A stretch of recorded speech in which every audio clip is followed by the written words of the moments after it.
You already know money stress is uncomfortable. You've felt it. The tight chest when you check your bank balance, the 3 a.m. thinking that won't stop, the low grade anxiety that follows you into the workday, into conversations, into moments that should have nothing to do with money. But here's what most people don't realize: that discomfort is not just emotional, it is physical, it is neurological, and it is costing you in ways that extend far beyond your bank account. Financial stress is quietly affecting your immune system, your sleep quality, your cognitive function, and your decision making. It is showing up in your performance reviews and your relationships with colleagues. It is contributing to health outcomes that will eventually produce their own financial costs, compounding the original problem. In other words, money stress doesn't stay in the money lane, it bleeds into everything. And the people who are dealing with it, which is most people, are paying a price they can't see on any balance sheet. Today, we're going to talk about exactly how financial stress affects your body, your brain, and your career. We're going to look at the research. We're going to name what's actually happening, and we're going to talk about what you can do about it, because understanding the mechanism is the first step toward breaking the cycle. Let's get into it. Section 1: What financial stress does to your body. Let's start with the biology, because most conversations about money stress stay at the psychological level: the worry, the anxiety, the mood. But the physical effects are just as real and in many ways more consequential. When you experience financial stress, your brain interprets it as a threat, not a metaphorical threat, a literal physiological threat. The same system that your ancestors used to respond to physical danger activates when you're worried about making rent or watching your savings decline. That system is the hypothalamic pituitary adrenal axis, the HPA axis, and it triggers the release of cortisol. Cortisol is your primary stress hormone. In short bursts, it's useful. It sharpens focus, mobilizes energy, and prepares your body to respond to a challenge. But when financial stress is chronic, when the cortisol response is being triggered not for minutes, but for weeks, months, years, the effects become damaging in a way that goes deep. Chronically elevated cortisol suppresses immune function. This is not a minor inconvenience. It means your body is less effective at fighting infection, slower to recover from illness, and more vulnerable to inflammatory conditions. People under sustained financial stress get sick more often. They stay sick longer. And when health problems arise, as they inevitably do, those problems create additional financial pressure, which sustains the cortisol response, which further suppresses immunity. The cycle feeds itself. The cardiovascular system is equally vulnerable. Research published in leading medical journals has consistently linked financial stress to elevated blood pressure, increased risk of heart disease, and higher rates of cardiovascular events. A study from Columbia University found that adults experiencing high financial strain had measurably higher rates of hypertension than those with stable finances, independent of income level. It wasn't just being poor that drove the health risk, it was the stress of financial uncertainty specifically. Sleep is another major mechanism. Chronically elevated cortisol disrupts the natural cortisol rhythm that the body needs to fall and stay asleep. Financial stress is one of the leading reported causes of sleep disruption in adults, and insufficient sleep, even mild chronic undersleeping, has cascading effects on immune function, metabolic health, emotional regulation, and cognitive performance. The body is not separate from your financial situation, it is being shaped by it every day. Section 2: What financial stress does to your brain. Now, let's talk about the neurological effects, because this is the part that connects most directly to your career, and it's the least understood piece of the picture. Financial stress doesn't just make you feel bad, it actually degrades the cognitive resources available to you for thinking, deciding, and performing. Researchers at Princeton and Harvard conducted a landmark study examining the cognitive effects of financial scarcity. Their finding was striking and counterintuitive. They found that people preoccupied with financial problems showed a measurable reduction in cognitive performance, equivalent to losing approximately 13 IQ points, not because they were less capable, but because the mental bandwidth consumed by financial worry actively reduced the cognitive resources available for other tasks. Think about what that means practically.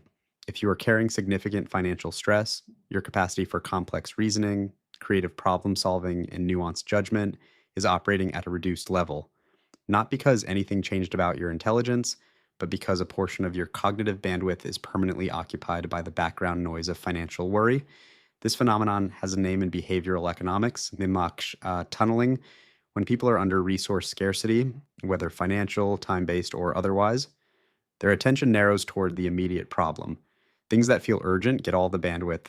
Things that are important but not immediately urgent strategic thinking, long-term planning, relationship management, get crowded out. And here's the compounding cruelty of this dynamic.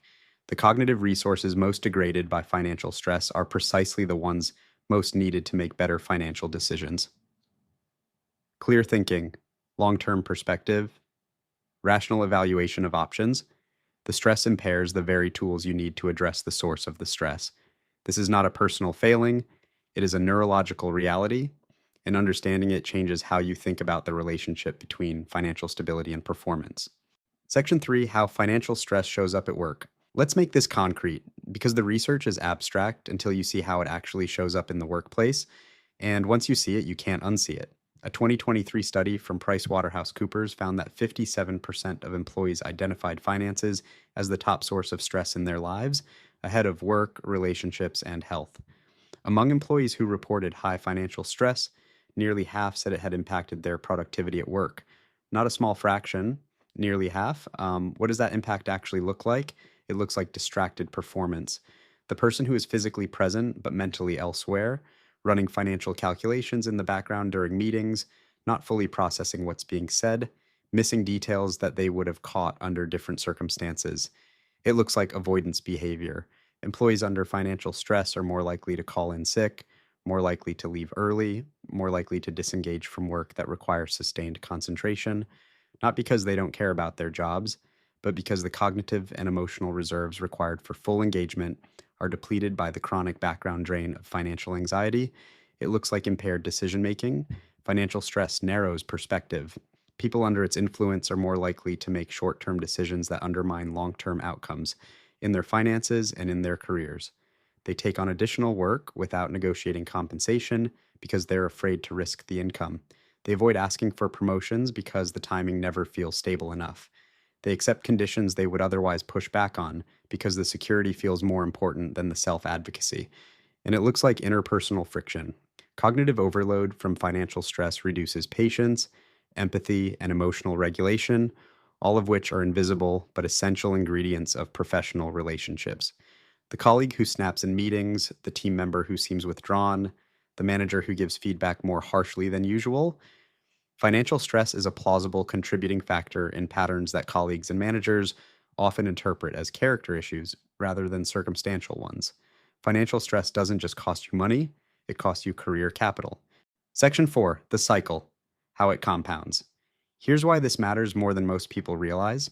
Financial stress left unaddressed doesn't stay the same, it compounds. And the compounding mechanism is specific and worth understanding. Financial stress degrades cognitive performance. Degraded cognitive performance reduces career effectiveness. Reduced career effectiveness slows income growth and increases job insecurity. Increased financial pressure raises stress. Higher stress further degrades cognitive performance. It's a loop, and every iteration of the loop tightens it. The health dimension adds another layer. Chronic stress leads to more illness. More illness leads to more medical costs and more missed work. More missed work leads to reduced income and reduced performance evaluations. Reduced evaluations create additional financial and career insecurity. Additional insecurity drives more stress. A separate loop running in parallel, feeding the first, and meanwhile, the financial situation itself tends to deteriorate rather than improve during periods of high stress, because the decision-making capacity needed to improve it is among the cognitive functions most impaired by the stress.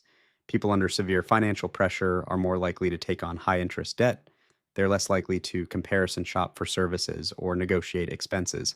They're less likely to make the medium-term investment decisions, starting a retirement contribution, increasing an emergency fund, refinancing a high-rate loan that would actually reduce financial pressure over time. This is not irresponsibility.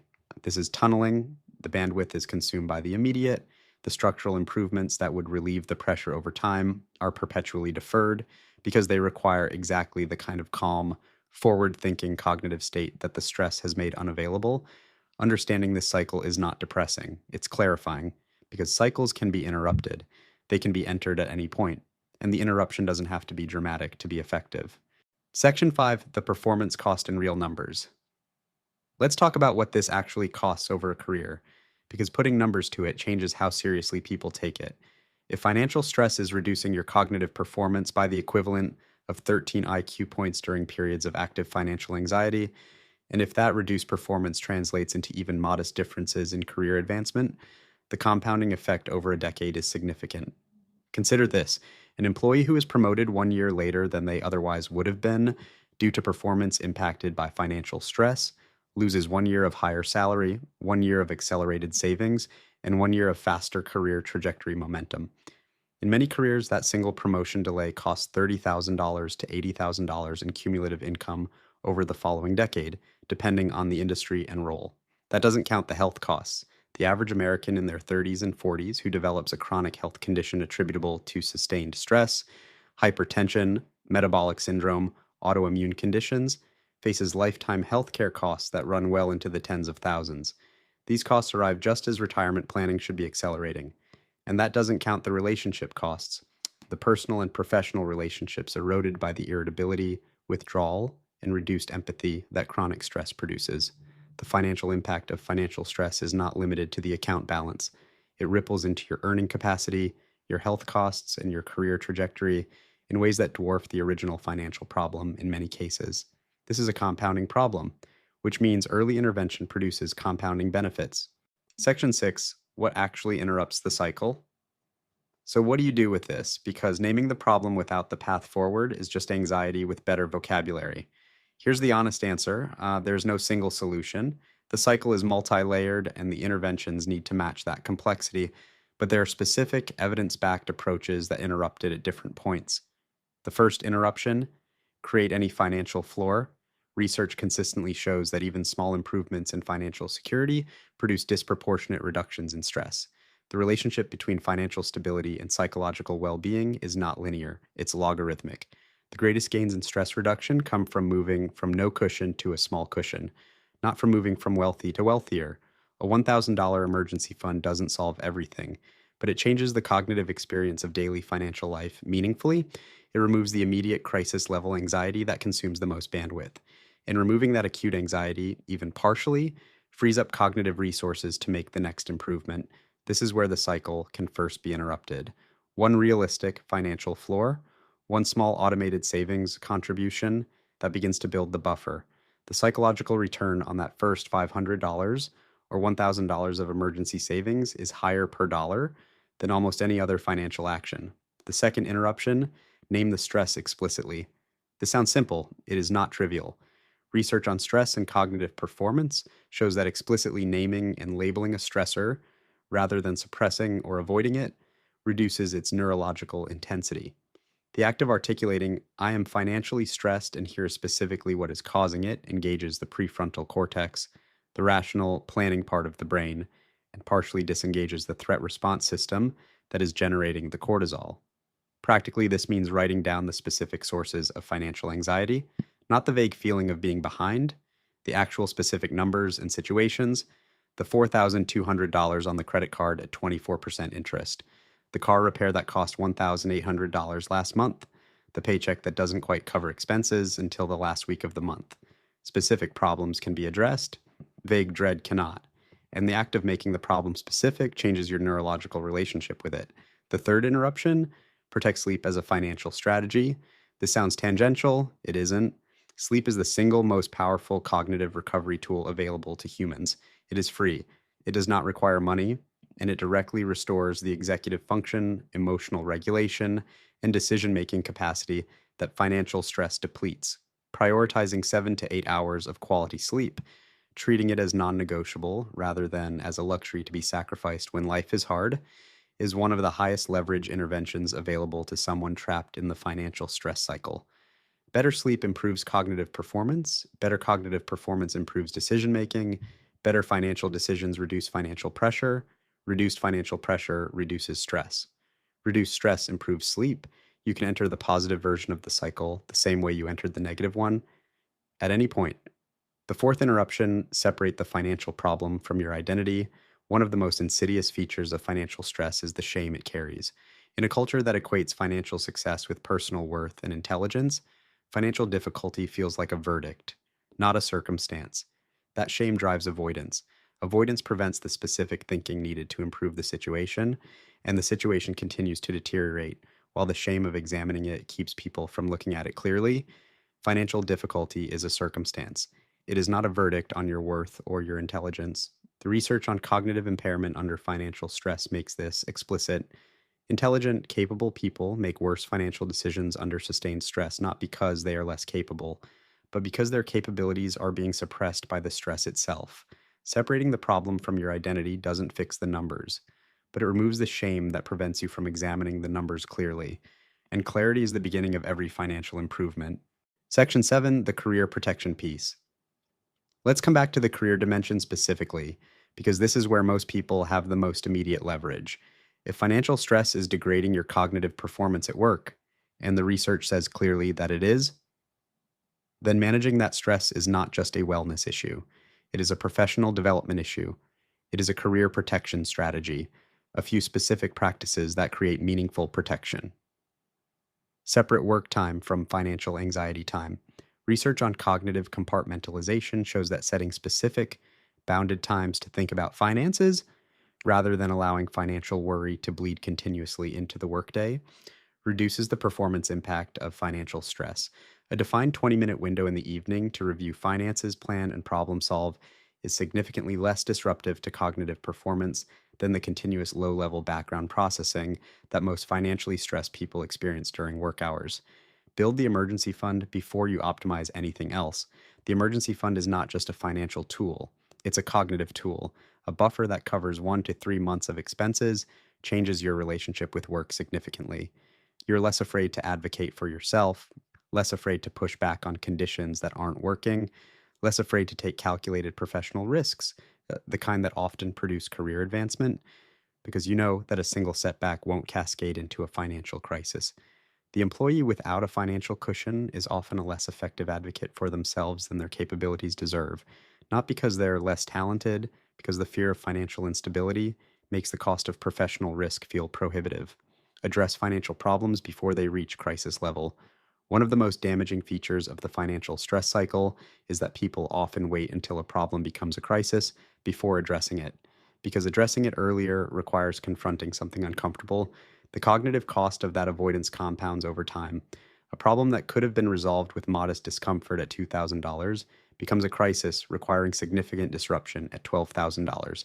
The professional who manages financial problems early, who opens the statement, makes the call, negotiates the arrangement before the situation becomes urgent, carries significantly less cognitive load than the one who avoids until the urgency is unavoidable. That cognitive load difference shows up at work every day. Here's the picture I want you to hold. Financial stress is not just a money problem, it is a whole life problem. It operates through your body via cortisol, it operates through your brain via cognitive bandwidth depletion, it operates through your career via impaired performance, reduced self-advocacy, and narrowed decision-making, and it compounds. Each layer feeding the others, making the original financial problem harder to solve. But cycles can be interrupted, and they can be interrupted at any point. A small financial floor, an honest look at the specific numbers, protected sleep, separated identity from circumstance, bounded financial thinking time during the workday. These are not dramatic solutions. They are entry points into the positive version of the cycle, the one where reduced stress improves cognition, improved cognition improves decisions, improved decisions reduce financial pressure, and reduced financial pressure improves everything else. You are not a financial situation, you are a person dealing with one, and the most effective thing you can do for your finances, your health, and your career right now may be to start treating the stress itself as the first problem, not the last one, because the cost of ignoring it is showing up somewhere, whether you can see it on a balance sheet or not.